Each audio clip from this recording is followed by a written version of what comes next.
السلام مسنون UTC قاسمی میں اب تمام ناظرین کا خیر مقدم ہے۔ امید کرتا ہوں کہ آپ لوگ خیر و عافیت سے ہوں گے۔ آج کی اس ویڈیو میں BA اردو سیمسٹر 4 MJC 6 سے پڑھیں گے تنقید کی تعریف و آغاز و ارتقاء۔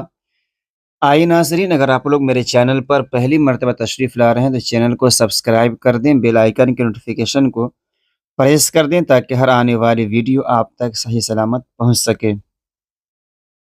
آئیے اسکرین پر دیکھیں تنقید کی تعریف و آغاز و ارتقاء۔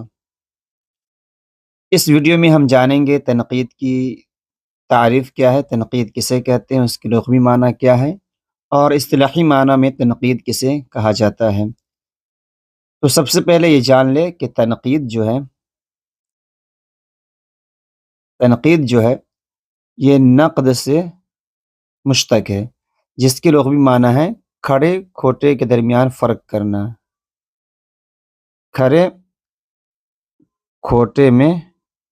کھوٹے کے اندر فرق کرنا۔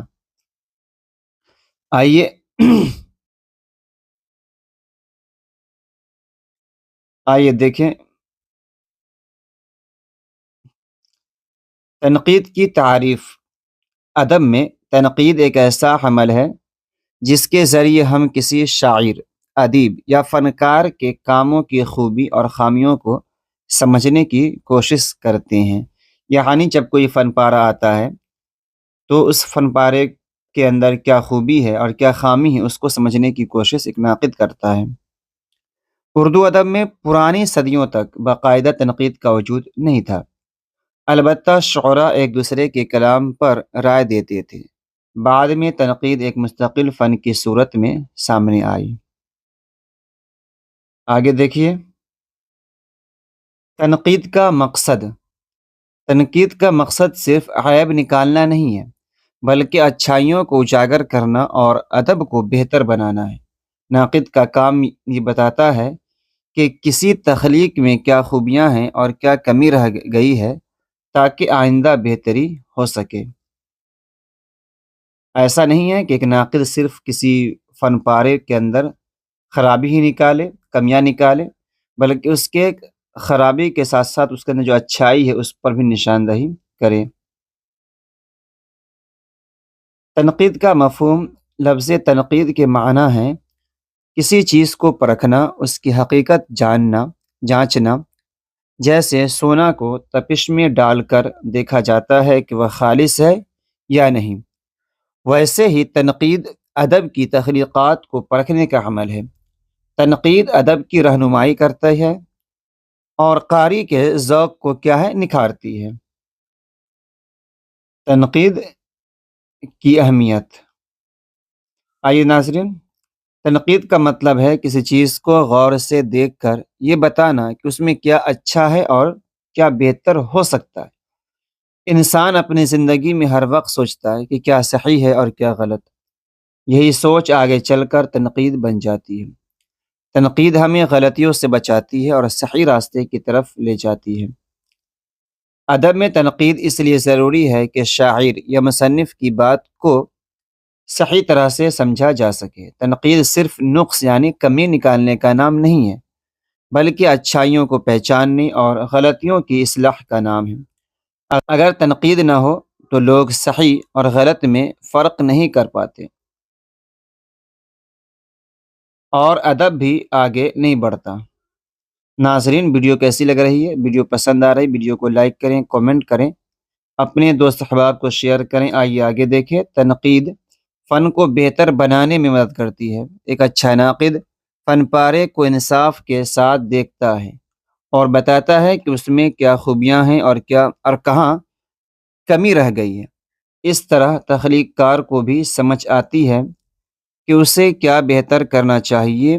کچھ ماہرین کہتے ہیں کہ اچھی تنقید صرف معلومات نہیں دیتی بلکہ مورخ کی طرح، ماہر لسانیات کی طرح اور شاعر کی طرح فن کو سمجھنے کی کوشش کرتی ہے۔ سچی تنقید فن کو نیا معنی دیتی ہے اور اس کی خوبصورتی بڑھاتی ہے۔ اس لیے تنقید اور تخلیق دونوں ایک دوسرے کے لیے ضروری ہے۔ تنقید ادب کو بہتر کرتی ہے اور ادب کی قدر بڑھاتی ہے۔ آئیے ناظرین آگے دیکھیں، آغاز و ارتقاء۔ اردو تنقید کا آغاز اس وقت ہوا جب شاعری اور ادب کو پرکھنے کی ضرورت محسوس کی گئی۔ ابتدائی دور میں باقاعدہ تنقید موجود نہیں تھی، کیونکہ اس وقت شاعری کے معیار کا فیصلہ استاد شاعر کرتے تھے۔ جو بڑے بڑے استاد شاعر ہوا کرتے تھے، وہ شاگردوں کو کلام کو دیکھتے سنتے، پھر فیصلہ کرتے کہ یہ کلام اچھا ہے یا اس میں کمی رہ گئی ہے۔ تو شاگرد اپنا کلام استاد کو سناتے، استاد اس میں کمی بیشی بتاتے، الفاظ درست کرتے، خیال کی گہرائی پر توجہ دلاتے، اسی لیے استاد کا ہونا ضروری سمجھا جاتا تھا۔ اس دور کے شعراء میں محاورہ، زبان، الفاظ، بیانیہ کی غلطیوں کی اصلاح استاد ہی کرتا تھا، اس لیے تنقید کا تصور ذاتی تربیت تک محدود تھا۔ اچھا شاعر وہ سمجھا جاتا تھا جس کا کلام استاد کی تعریف کے معیار پر پورا اترے۔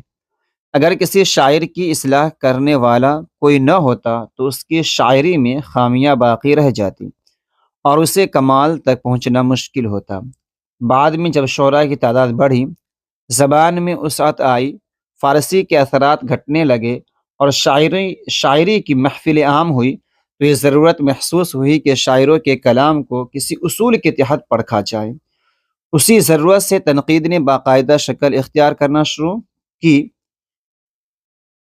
ایک اچھا قصیدہ یا اچھا شعر لوگوں میں مشہور ہوتا تو اس کی خوبیوں اور خامیوں پر گفتگو کی جاتی اور یوں تنقیدی شعور پیدا ہونے لگی۔ 20ویں صدی کے شروع ہوتے ہی اردو میں باقاعدہ تنقید کی بنیاد پڑی۔ سب سے پہلے محمد حسین آزاد کی تحریروں میں تنقید کے نمونے نظر آتے ہیں۔ انہوں نے انجمن پنجاب کے ایک جلسے میں نظم اور کلام موضوع کے ایک باب میں کے عنوان سے لیکچر دیا، جسے اردو میں نثری اور عملی تنقید کی پہلی مثال سمجھا جاتا ہے۔ لیکن حقیقی معنوں میں اردو تنقید کا باقاعدہ آغاز خواجہ الطاف حسین حالی سے ہوتا ہے۔ ان کی مشہور کتاب مقدمہ شعر و شاعری نے اردو تنقید کی سمت بدل دی۔ حالی نے ادب، خاص طور پر شاعری کے بارے میں نئے اصول، نظریات اور معیار وضع کیے، جنہوں نے اردو تنقید کو ایک مضبوط بنیاد فراہم کی۔ حالی نے شاعری کے متعلق ایسے سوالات اٹھائیں جن پر آج تک گفتگو جاری ہے۔ مثلا نیچرل شاعری کیا ہوتی ہے؟ غزل کی اہمیت کیا ہے؟ شاعری میں نئے موضوعات کی گنجائش کتنی ہے؟ وزن اور قافیہ کی پابندی کہاں تک ضروری ہے؟ ان سوالات نے اردو تنقید کے لیے نئی راہیں کھولی اور آگے آنے والے ناقدین کے لیے سوچ کے نئے دروازے کھول دیے۔ یوں مقدمہ شعر و شاعری اردو تنقید کی پہلی باقاعدہ اور مضبوط کتاب ثابت ہوئی، جس نے سالوں تک اردو ادب کی رہنمائی کی۔ ناظرین، ویڈیو پسند آ رہی ویڈیو کو لائک کریں، کامنٹ کریں، اپنے دوست احباب کو خاص طور سے ان لوگوں تک پہنچائے جو 4th سیمسٹر میں ہیں اور عنقریب ان کا امتحان ہوا چاہتا ہے۔ آئیے ناظرین آگے دیکھیں، حالی کے ساتھ ساتھ مولانا شبلی نعمانی بھی اردو کے ابتدائی دور کے اہم ناقد سمجھے جاتے ہیں۔ انہوں نے اردو تنقید کی بنیاد مضبوط کرنے میں بڑا کردار ادا کیا۔ شبلی کے تنقیدی خیالات کا اصل ماخذ ان کی مشہور کتاب شعر العجم ہے، جو 5 جلدوں پر مشتمل فارسی شاعری اور ادب کی مفصل تاریخ ہے۔ شبلی نے خاص طور پر شعر العجم کی 4تھی اور 5ویں جلد میں شاعری کی حقیقت، لفظ اور معنی کے تعلق اور محاکات کہتے ہیں، شاعری میں زندگی کی عکاسی کے بارے میں نہایت جامع گفتگو کی ہے۔ شبلی کے نزدیک شاعری کا اصل سرچشمہ عقل یا ادراک نہیں بلکہ احساس ہے،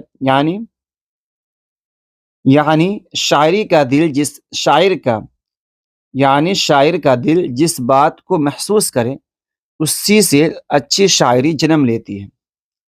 ان کے مطابق جذبات اور احساسات شاعری کی اصل بنیاد ہیں اور شاعر کے لفظ اسی احساس سے معنی پاتے ہیں۔ آئی ناظرین آگے دیکھیں، اردو تنقید کا درمیانی دور 20ویں صدی کی تیسری، چوتھی اور پانچویں دہائی پر پھیلا ہوا ہے۔ اس زمانے میں مغربی تنقید کا اثر بہت بڑھ گیا تھا۔ اسی دور میں اردو میں ترقی پسند تحریک، رومانی تحریک اور دوسری ادبی تحریکوں کا آغاز ہوا۔ اس دور کے اہم ناقد میں مسعود حسین رضوی، کلیم الدین احمد، احتشام حسین، فراق گورکھپوری، آل احمد سرور، محمد حسن عسکری، مجنون گورکھپوری اور امداد امام اثر کے نام بہت نمایاں ہیں۔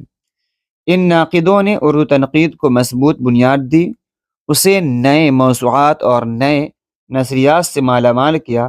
مسعود حسین رضوی کی کتاب ہماری شاعری عملی تنقید میں بہت اہم سمجھی جاتی ہے۔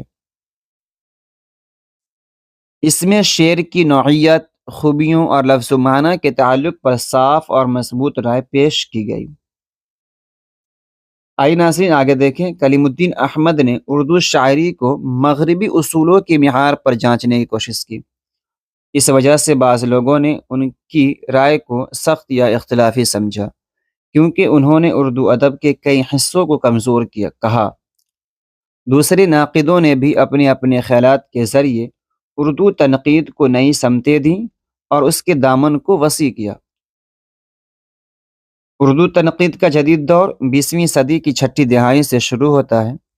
اگرچہ اس وقت وسطی دور مطلب درمیانی دور کے چند نقاد بھی موجود تھے، مگر اس دور کے نئے نقاد زیادہ اہم شمار کیے جاتے ہیں۔ انہوں نے اردو تنقید کو بالکل نئے انداز، نئی سوچ اور جدید طریقوں سے آگے بڑھایا۔ اس زمانے میں تنقید کے اہم موضوعات میں لسانیات، نئی شعریات، جدیدیت اور مابعد جدیدیت شامل ہیں۔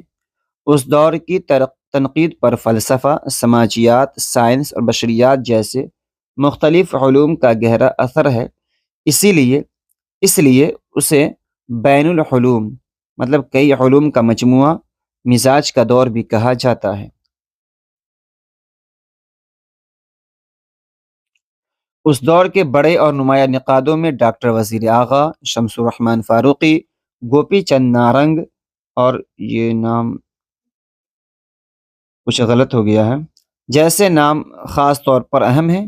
یہ جدید دور آج تک جاری ہے اور مسلسل بدلتے نظریات کے ساتھ آگے بڑھ رہا ہے۔ ناظرین، یہ مختصر سی ویڈیو کیسی لگی؟ ویڈیو اگر پسند آئی ہو تو ویڈیو کو لائک کریں، کومنٹ کریں، اپنے دوست احباب کو شیئر کریں۔ یہ مختصر سا نوٹ بالکل عام انداز میں لکھا گیا، اسے سمجھایا گیا ہے۔ اگر آپ چاہتے ہیں تو اس کا اسکرین شاٹ لے سکتے ہیں اور اپنے لیے ایک مختصر سا نوٹس تیار کر سکتے ہیں۔ ملتے ہیں اگلی ویڈیو میں، جب تک کے لیے خدا حافظ۔